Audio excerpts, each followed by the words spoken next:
I met a gypsy. I remember you did the 3-day fast. Yep.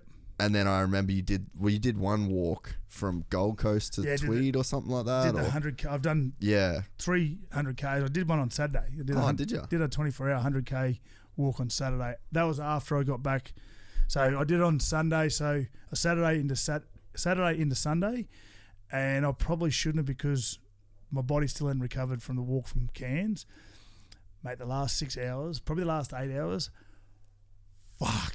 Really? Mate, that was pain brutal. I rang my missus because the first walk I did. Sorry to cut you off. The first walk I did. I probably did it 2 years ago, and I started at 6 in the morning, so I was fresh. Yeah. And that's when we met then. It was around the same time. It was just before that. That was brutal. And then I did another walk where I started at 12 o'clock. So I'd had 6 hours of being awake or 7 hours of being awake and then started the walk. But then I started my walk at 2:30 on Saturday, walked right through till 2:30 afternoon Sunday. Yeah. And I rang my missus.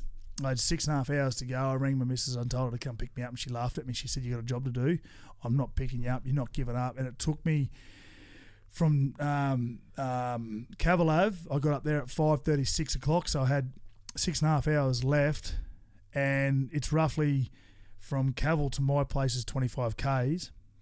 If I did that fresh, it would take me 4 hours. It took me 9 hours. Or it took me 8.5 hours. And what? Are you just like limping your way through that, mate, pretty much? My right leg was because when I was playing footy, I did my PCL on my right leg and I never got it fixed. Yeah. So about 8 hours in, 6.5 hours to 8 hours in, I could feel it, and then I started overcompensating because that was hurting my right knee. Yeah. And I still had 14 hours to go, 13.5 hours to go. And then this starts tightening up, and then that starts going, and then my left knee started going, and then my blisters, and then everything just started falling apart, unraveling at about the 10-hour mark. And then my mate owns the Pink Monkey, and I said, right, I ring Courtney. I said, Courts, I can't 24 hours. I said I'm ahead of schedule. I've walked 50 Ks in because I want. So my rules are with myself, I've got to walk 100 Ks. And I've got to do it in 24 hours. Or if I get to 95 Ks and I've got to 24 hours, I've got to keep on going until I get to 100. And if I get to 100 and I'm at 22 hours, I've still got to keep on going until I get to 24. So that's the rules. The rules are I've got to make the 100. Minimum requirement is 100. A minimum requirement on but time. But regardless, you're walking for 24 hours. Yeah. So I said to Courtney, I said, righto, don't get shitty at me. I said, I've just spoke to Johnny who owns Pink Monkey. I said, I'm going to them for a beer because I just need to have a break. Yeah. She goes, well, how long are you going to be in there for? I said, probably 45 minutes to an hour. So 3 days later. No, 3 days later I come out. I've just emerged. No, but come from there. So I went in there and had a beer with him, and my knees, it sort of gave me that little bit of recovery. And it was only a little bit. Then I took off again, walked to Broadbeach, and it just fucking going up that Burleigh Hill right at the end, Burleigh North, Miami, mate, it was brutal. And I was like, right, this is going to be really tough. The next 12.5 hours or 14 hours are going to be really tough. Got to Karawa, turned around, came back, said to Johnny, I said, listen, I'm going to go back in and have another beer just because I need to have a break. So he goes, yep, right, come and have a beer. Had a beer. Then walked to the Palm Beach Surf Club where I started. So I went Palm Beach Surf Club all the way down to Duranbar, the border. Yeah. Did it. Come back in with Ryan. I walked with Ryan Hipwood. Yeah, sick. Walked with Hippo. Hippo come and did the first 3 hours with me. Yeah, first 17 Ks I think he did with me, and then dropped him up because he was over the border, so he had to be a Mexican, jump over the border again, and then I went back to. So then I walked up to Karawa, then back to the Surf Club where I started, then back up to Surface, then back to Palm Beach Surf Club, and then I walked home. So I did like tracks in and out and all that sort of stuff to make up to 100. So I ended up going to 101 Ks in 24 hours.